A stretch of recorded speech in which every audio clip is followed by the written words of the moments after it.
times of crisis. Unless, they don't.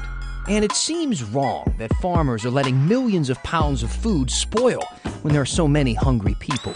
Until you hear why. And it's all been leading up to this. The New York Liberty select Sabrina Ionescu from the University of Oregon. Sabrina Ionescu's next chapter officially starts today. I'm just really blessed to be able to be in this position that I've worked so hard for my entire life. Here's the story.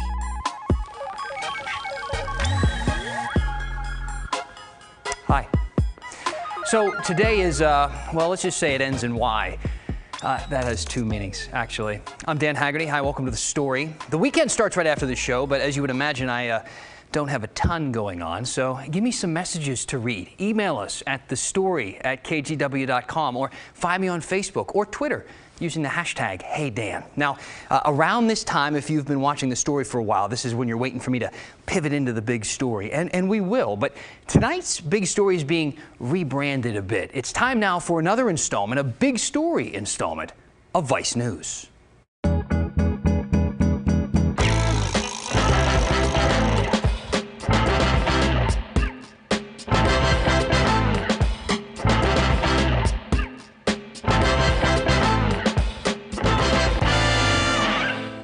Okay, Vice News is where we check in on our various vices, drinking and smoking and cold brew, that kind of stuff. First, some bad news on the beer front. Last week, a wastewater treatment facility in Portland took a couple requests to treat and dump about 24,000 gallons of beer. I know what you're thinking, dude, party foul. But unfortunately, this batch passed its date of freshness.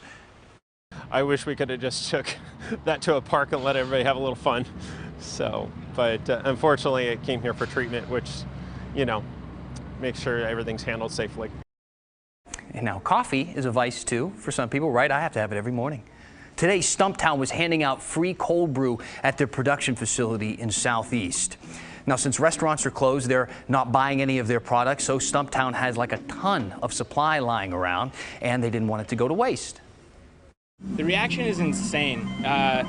They're just cars coming nonstop. Everyone's asking if we need anything, if we want lunch, if we can give us money, if they can do anything for us. And it's just been a really positive experience to have everyone with smiles on their face, the sun shining, they're coming out getting coffee and staying safe in their cars with no touch delivery here. And it's just been a fun way to see the community and get out.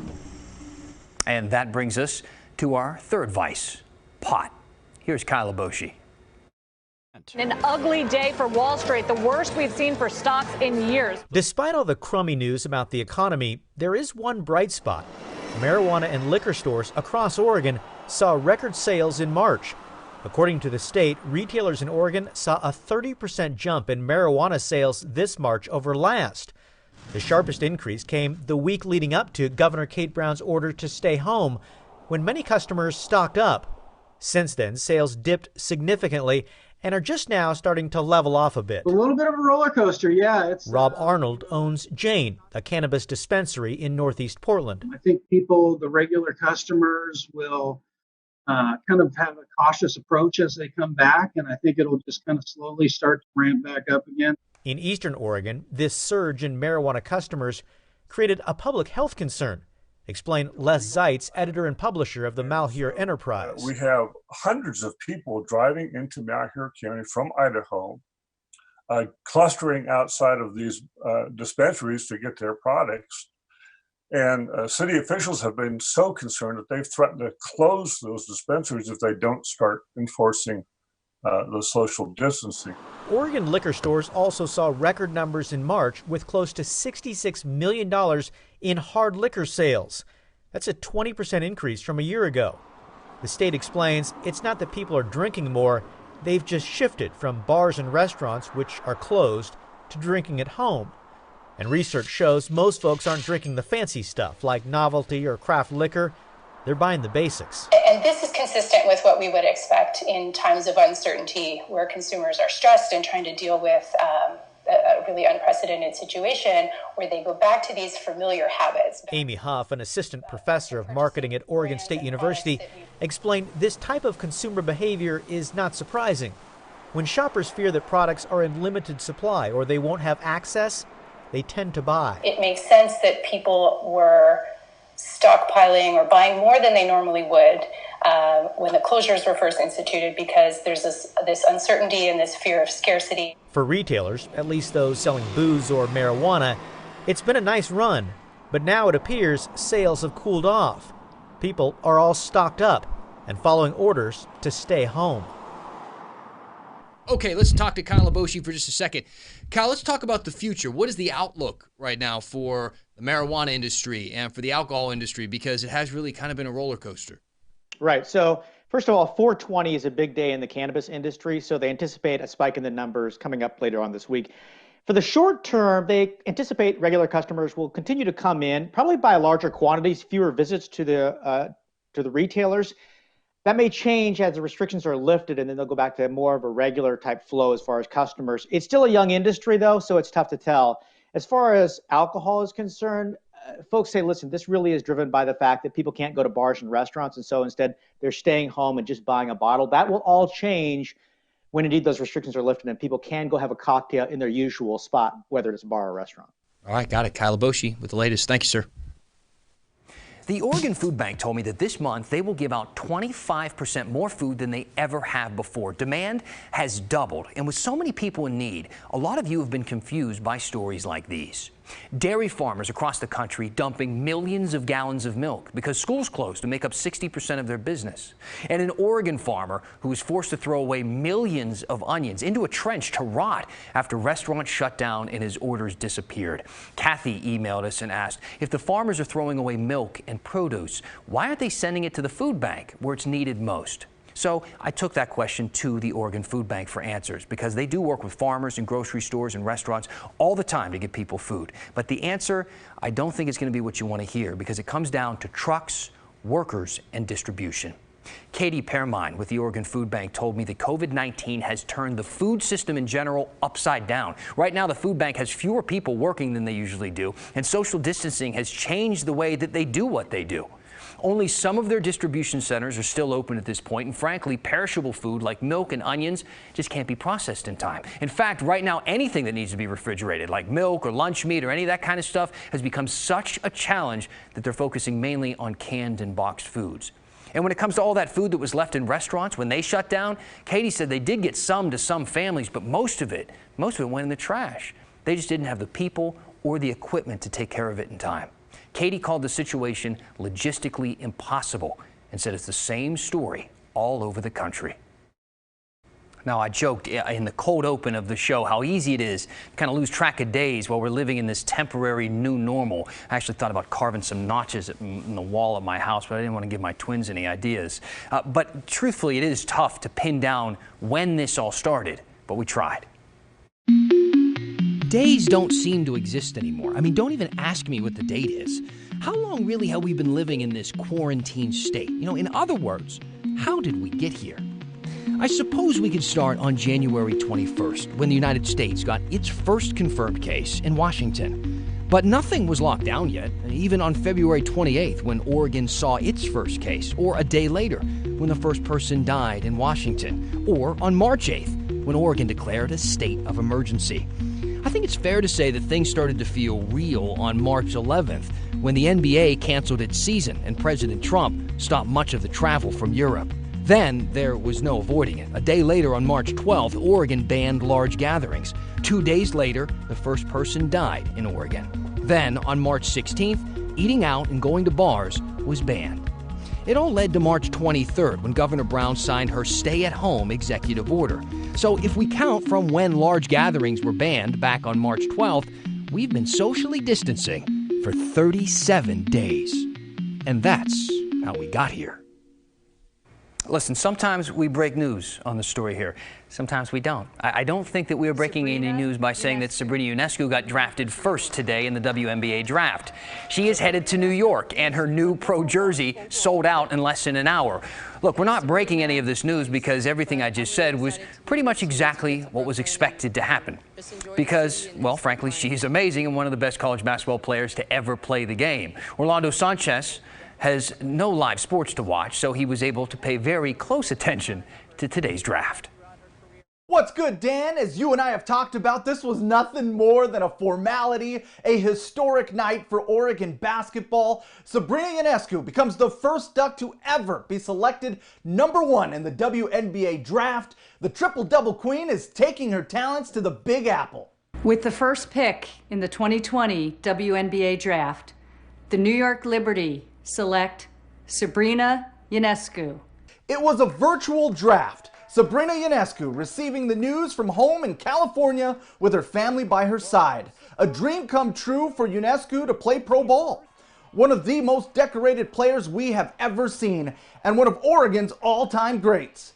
She's now a member of the New York Liberty and the face of a WNBA franchise. Yeah, I mean, it's a blessing, and I'm just blessed to be able to spend this time with my family, my coach, and Bill Duffy. And so I'm just really blessed to be able to be in this position that I've worked so hard for my entire life. Check this out. The back page of the New York Post, devoted to Ionescu, with the line, Lady Liberty. And this was a huge night for her teammates as well. Satu Sabali goes 2nd overall, and Ruthie Hebert 8th. Now, I know a lot of you were wondering who Sabrina Ionescu would sign with. In her conference call earlier today, she confirmed she has signed with Nike. Hey, Dan. When the story continues. We don't know for sure if it's going to help, but at least there's information out there that it may be beneficial. If you've had COVID-19 and recovered, the Red Cross has a big favor to ask of you. And 50 years ago, we've had a problem here. Disaster was averted, and Apollo 13 landed safely back down on Earth. And the KGW Vault shows us Oregon's incredible ties to the Apollo program. Oh, hey, real quick, before we go to break, we've been getting a lot of emails and tweets asking, where's Kristen to answer our questions? So, back by popular demand, here she is. Yes, the people have spoken. No, I always love answering viewer questions here on The Story. Okay, like this one. This person said, hey, Dan, weeks ago I submitted an initial unemployment claim and received a confirming email that it had been received. Every week since then, I file my weekly claim, but when I check online, the system reports that it has no record of receiving anything from me in the last 12 months. So what I haven't seen discussed for all of us that are having problems and aren't receiving any money, what is going to happen to our payments?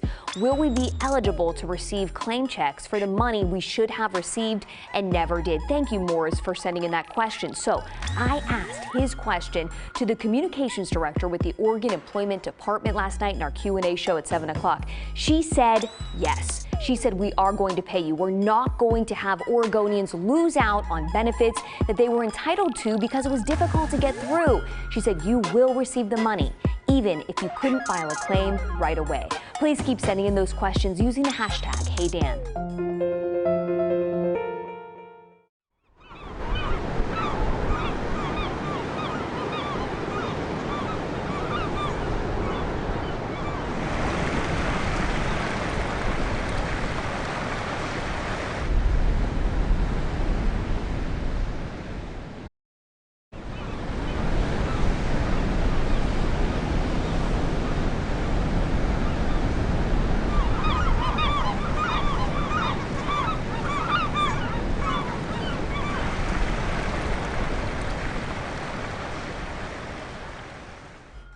All right, time to answer another viewer question. So this person says, hey, Dan, will Oregon waive the 1-week waiting period, for unemployment benefits like the other states? All right, so yes, they will, but I don't know when. Governor Kate Brown has said that she wants the Oregon Employment Department to waive that 1-week waiting period from the time you file to the time you get your money. An OED spokesperson told me it is a priority, but it would take 4,000 hours of programming to update the system in order to waive the week. So doing it right now would cause a delay in processing claims. So I know they're going to do it. I just don't know when. Keep using the hashtag HeyDan. Send in those questions. Yeah, do what Kristen said. Use us to answer your questions. Keep sending them in, comments, TikTok videos. I mean, we're cool. We're hip. Even if you say you're hip, that pretty much means you're not. But look, use that hashtag HeyDan. Email us at thestory@kgw.com. We read everything you send us, I promise. All right, I want to tell you a little bit about contact tracing for just a second. It's one of those things that Governor Brown says that we need to be doing before we can even think about reopening. It's basically following exactly where COVID-19 is and where it's going. Now, this weekend, OSU scientists are going to start trying to do that by randomly testing people door to door in Corvallis. Nobody else in America is doing this right now. They're trying to spot people without symptoms. So they're going to go every weekend until mid-May and test about 4,000 people. But if you don't live in Corvallis, there is another way that the Red Cross thinks that you can help. Donating plasma, and they're specifically looking for people who have had COVID-19 and recovered. We assume that that plasma is going to have antibodies against the virus in it. And then the hope is that we transfuse those antibodies into a person who has a current infection and hasn't made their own antibodies. Now, it's still an experimental idea, nothing more, but the Red Cross thinks that it might be able to help patients build their immunity to fight off the coronavirus. In order to donate, you do need to have proof of a positive test, and you need to be symptom-free for 2 weeks. We told you yesterday that NASA wants to put a man and woman on the moon, and soon, and that kind of inspired us to dip into the KGW Vault. After all, today marks 50 years since Apollo 13 finished its historic trip to space. It's one small step for man, one giant leap for mankind. No. Great video, but no, that's the wrong one. That was Apollo 11. That's when we landed on the moon in 1969. Apollo 13 was this one a year later. This is Houston. Say again, please. Houston, we have a problem. Ah, yes, that one. The astronauts that Tom and crew were playing, these guys here, they splashed down into the Atlantic on April 17th, 1970, in a mission that NASA calls a successful failure because they never made it to the moon, but they did make it home after an explosion that crippled their ship. Now, this history reminded us of Oregon's role in the Apollo missions and KGW's place in NASA history. In 1959, scientists and astronauts used Central Oregon to study what the moon may actually look like and the types of rocks and terrain that they may encounter. Here's a little bit of that report. The astronauts will be assigned to flight teams, with the first three-man Earth orbital flight expected the latter part of this year or the first quarter of next year. Space officials say the Apollo program should see a manned moon landing within this decade, Hawaii and Iceland.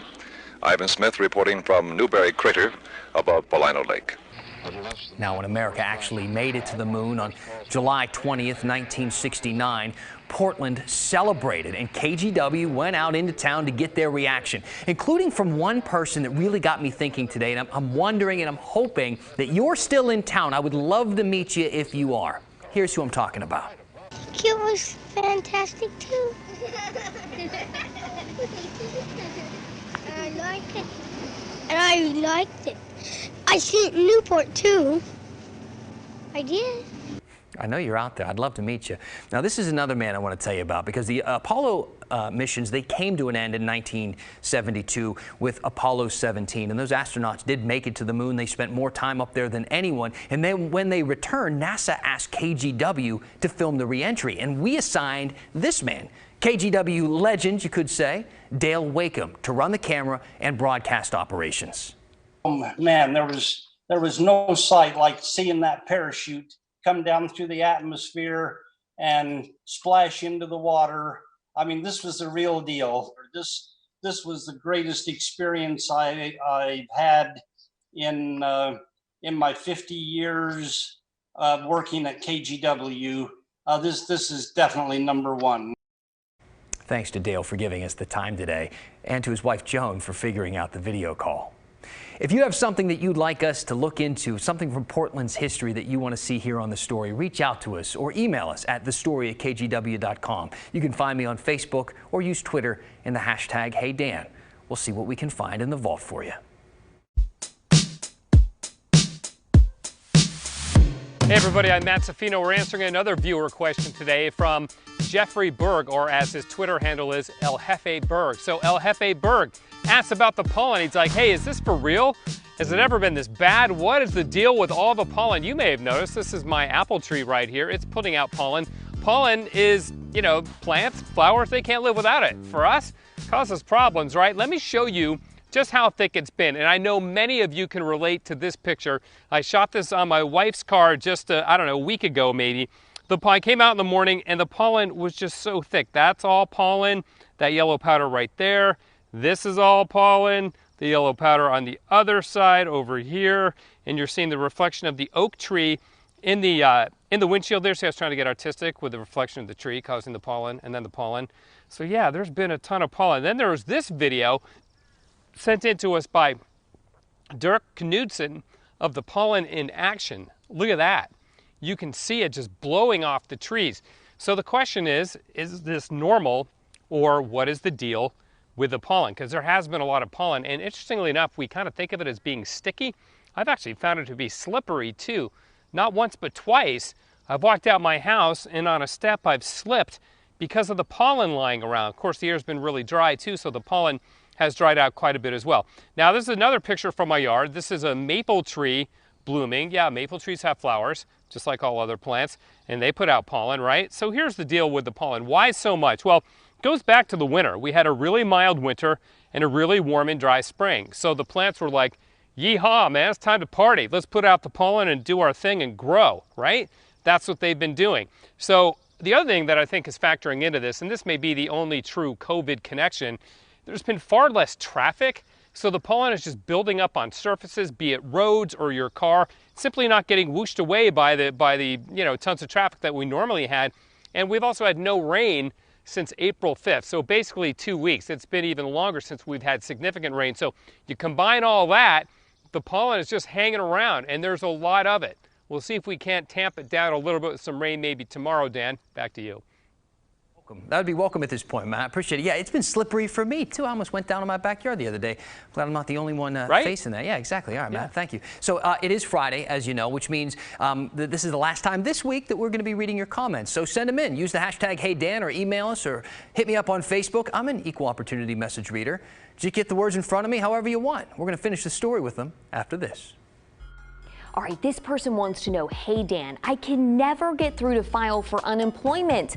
What do I do? Help. All right, your two choices in contacting the Oregon Employment Department, online or call. The experts say 1000% you want to apply online. Now, if you have a confirmation number, the state did receive your claim, and I know this is probably not what you want to hear, but you need to wait 4 weeks. If you still haven't heard, then you call. We have a lot of resources and some more answers on how to help you through the filing process on our website right now. In the meantime, you can please keep sending in your questions using the hashtag HeyDan.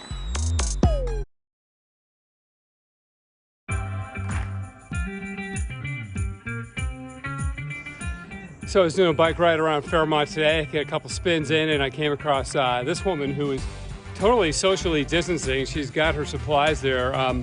What do you think? How is COVID going for you? Yeah, I can see by the look in your eyes. And she doesn't have much to say, but she is the Council Crest mannequin, and basically saying, do you have anything for your neighbors? Which is a great message and a great thing, and kind of fun to see when you're spinning around Fairmont. Hey, got some comments to talk about here. Got some really great ones, but I want to focus on some of the not so great ones. I did a little moonwalk at the beginning of the show, because of all the Apollo stuff, and I thought it was paying a little homage. And somebody wrote in and said, really? How about you act your age? Really? A moonwalk? I didn't know there was an age limit on moonwalking. And then somebody else wrote in, Dave Stewart, and said, it's apparent that you are mighty impressed with yourself. We all know that you're from Texas. Feel free to pack it up and go back soon. I'm from West Virginia. And I wouldn't say I'm impressed with myself. I just like to have fun. I got a show with my name on it. I'm not exactly an introvert. But you know what? You're going to get a break from me. I got the weekend, and then I'm taking Monday off. So Maggie Vespa's going to be filling in, and she's like the best ever. So enjoy that. I've enjoyed you this week. Thank you so much. I'll see you next week right here on The Story. The news at 6:30 is next.